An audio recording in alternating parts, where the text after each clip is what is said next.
नमस्कार साथीहरू, म राजु पौडेल, स्टक इन्भेस्टर तथा शेयर बजारको विश्लेषक।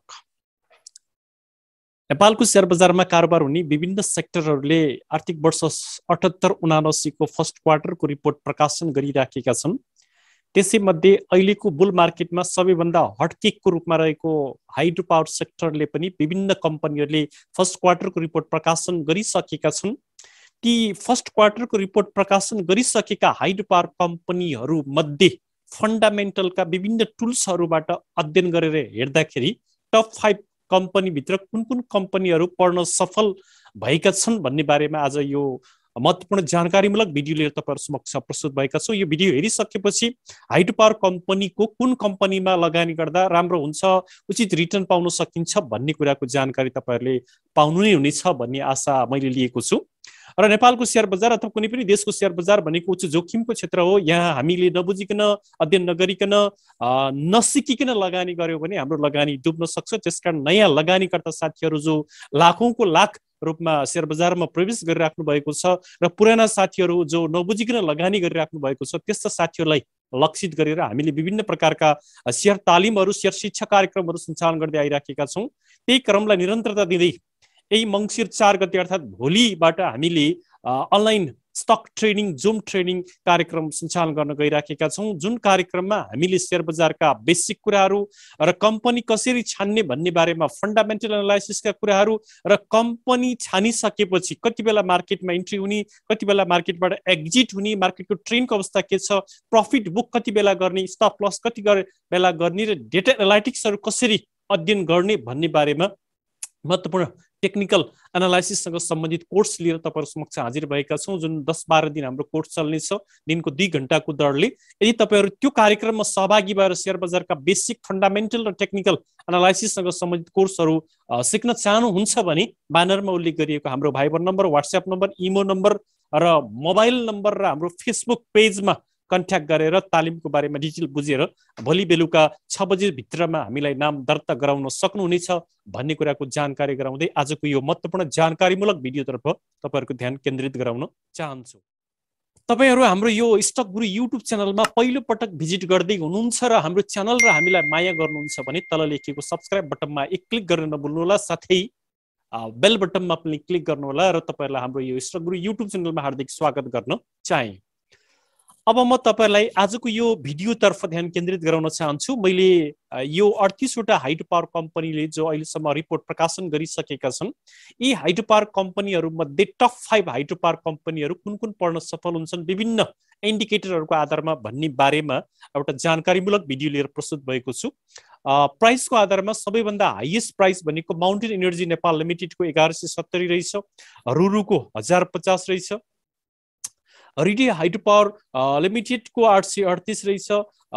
नाग्दी ग्रुप पावर लिमिटेडको 762 र अपरको 679 रुपियाँ सहित टप 5 भित्र प्राइसको आधारमा यी विभिन्न कम्पनीहरू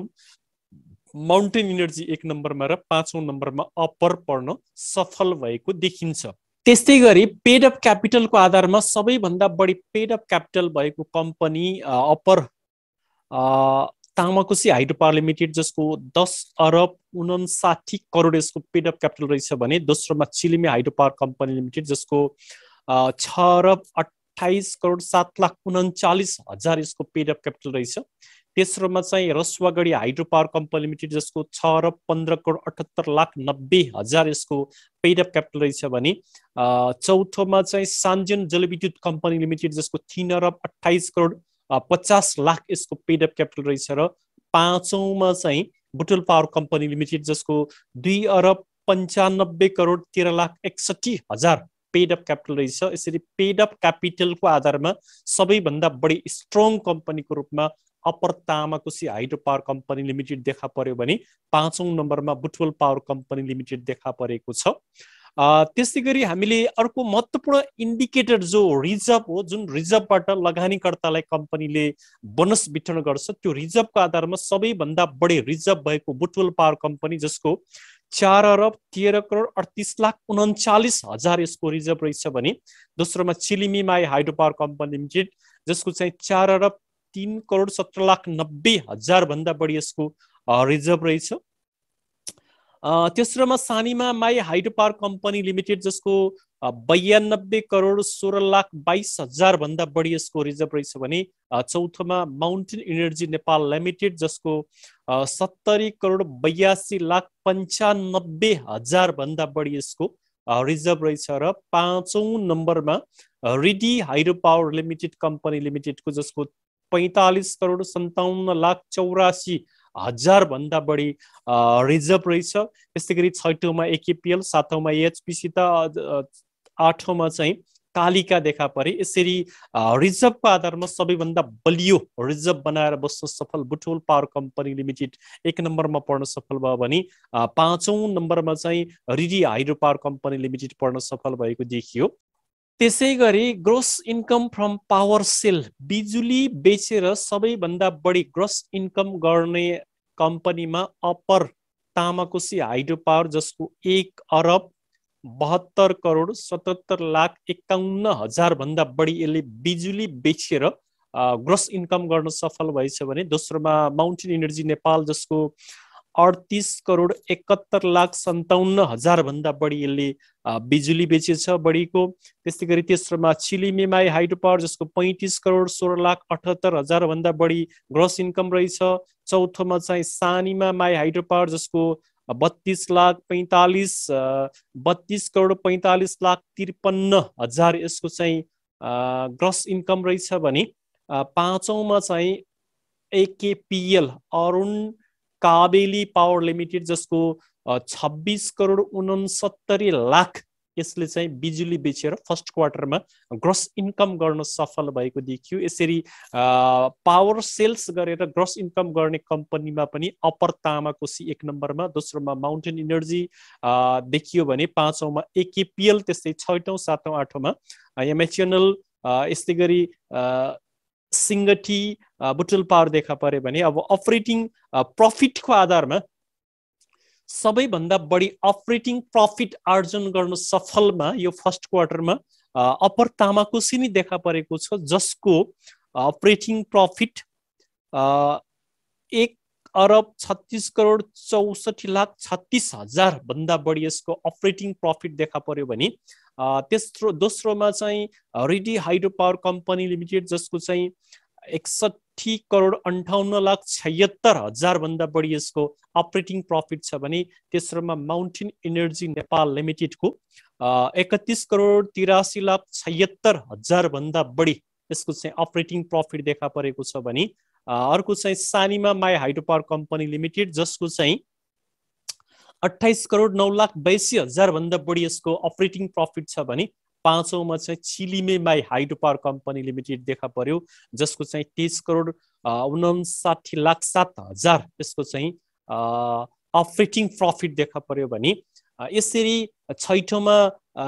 एकेपिएल, सातौँमा एमएचएनएल र आठौँमा चाहिँ सिङ्गटी देखा परे। टप 5 भनेका छौँ हामीले, टप 5 भित्र एक नम्बरमा अप्पर पर्यो भने पाँचौँ नम्बरमा चाहिँ Chilime hydro power company limited operating प्रफिटमा अगाडि देखा परेका छन्। त्यस्तै गरी नेट प्रफिट बढी आर्जन गर्न सफलमा यो फर्स्ट क्वार्टरमा पनि upper Tamakoshi hydro power limited नै बढी देखिएको छ जसको 86 करोड 19,000 यसको चाहिँ नेट प्रफिट देखा परेको छ भने दोस्रोमा रिडी हाइड्रो पावर कम्पनी जसको 45 करोड 54,89,000 भन्दा बढी यसको नेट प्रफिट आर्जन गर्न सफल भएछ यो कम्पनी भने माउन्टेन इनर्जी नेपाल जसको चाहिँ 29 करोड 35,08,000 भन्दा बढी यसको चाहिँ नेट प्रफिट देखा पर्यो भने चौथोमा चाहिँ सानीमा my hydro power company limited जसको 24 करोड 36,30,000 भन्दा बढी यसको नेट प्रफिट छ भने पाँचौँमा चाहिँ Chilime hydro power company limited जसको चाहिँ 20 करोड 98,69,000 भन्दा बढी यसको चाहिँ नेट प्रफिट देखा पर्यो भने एकेपिएल छैटौँमा, सातौँमा एमएचएनएल र आठौँमा यो पाँचथर पावर कम्पनी लिमिटेड देखा परेको छ। यसरी नेट प्रफिटमा पनि अप्पर तामाकोसी एक नम्बरमा र पाँचौँ नम्बरमा चाहिँ Chilime hydro power company limited देखा परेको छ। त्यसैगरी EPS को आधारमा EPS को आधारमा सबैभन्दा बढी EPS भएको कम्पनी Ridi hydro power development company limited, जसको 311.12 एकदमै राम्रो EPS यसले आर्जन गर्न सफल भएको रहेछ। जबकि 20 भन्दा बढी EPS भएको कम्पनीलाई बेस्ट कम्पनी मानिन्छ, जबकि यसको 311.12 यसले EPS यो फर्स्ट क्वार्टरमा निकाल्न सफल भएछ भने दोस्रोमा माउन्टेन इनर्जी नेपाल लिमिटेडको 59.64, त्यस्तै गरी तेस्रोमा चाहिँ पाँच स्टार पावर कम्पनी लिमिटेडको 42.84, चौथोमा चाहिँ माउन्टेन हाइड्रो नेपाल लिमिटेडको 37.92, पाँचौंमा चाहिँ सानिमा माई हाइड्रो पावर लिमिटेडको 34.68 आफूलाई पाँचौं नम्बरमा उभ्याउन सफल भएछ भने छैटौंमा अपर, सातौंमा युनाइटेड आइडिआई मार्दी र रुरु देखा परे। यसरी टप 5 EPS मा रिडी हाइड्रो पावर 1 नम्बर र पाँचौंमा चाहिँ Sanima Mai hydro power company limited देखा पर्यो भने PE रेशियो सबैभन्दा कम भएको कम्पनीमा RHPC भनेको रिडी हाइड्रो पावर लिमिटेड जम्मा 2.59, PPCL भनेको 5 स्टार पावर कम्पनी लिमिटेडको 12.25 देखियो भने अरु कम्पनी सबै माइनसमा छन्। यी माइनसमा भएको उत्पादन सुरु नभएको हो कि भन्ने संकेत देखिन्छ, किनभने यिनको माइनस छ PE रेशियो। रिटर्न अन इक्विटीको आधारमा सबैभन्दा बढी रिटर्न अन इक्विटी भएकोमा पनि Ridi hydro power development company limited देखा परेको छ, जसको 174.96 रिटर्न अन इक्विटी देखा परेको छ भने माउन्टेन इनर्जीको चाहिँ 43.93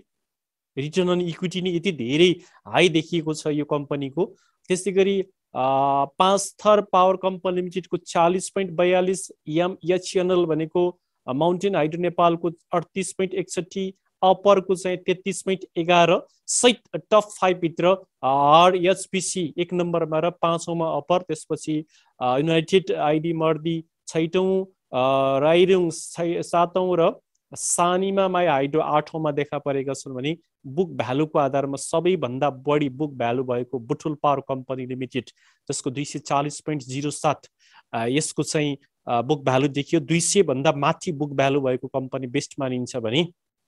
रिडी हाइड्रो डेभलपमेन्ट कम्पनी लिमिटेडको 177.84, छिलिमीको 164.19, माउन्टेन इनर्जी नेपालको 135.69, त्यस्तै गरी पाँचौं नम्बरमा चाहिँ सानिमा माई हाइड्रो पावर 132.82 देखियो, छैटौंमा KPCL, सातौंमा AKPL, रुरु देखिएका छन्। यसरी विभिन्न इन्डिकेटरहरूको आधारमा अब म तपाईहरुलाई बेस्ट 5 कम्पनीहरू धेरै इन्डिकेटरमा आफूलाई अब्बल रूपमा अगाडि ल्याउन सफल भएका कम्पनीहरू मध्येबाट 5 वटा कम्पनीको म तपाईहरुलाई सूची उपलब्ध गराउन चाहन्छु, जो तपाईहरुले वाच लिस्टमा राखेर आगामी दिनमा यी कम्पनीहरूको शेयरमा लगानी गर्न सक्नुहुनेछ भन्ने कुराको जानकारी गराउन चाहन्छु। धेरै इन्डिकेटरहरुमा आफूलाई अब्बल रूपमा अगाडि ल्याउन सफल भएको Ridi hydro power company limited मैले 1 नम्बरमा राखे भने दोस्रोमा माउन्टेन इनर्जी नेपाललाई राखे, तेस्रोमा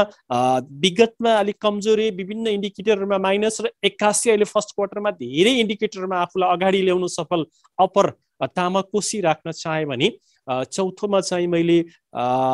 चिलिमे माई हाइड्रो पावर, पाँचौंमा चाहिँ Sanima Mai hydro power company लिमिटेडलाई अगाडि राख्न चाहे भने छैटौंमा चाहिँ बुटुल पावर, सातौंमा चाहिँ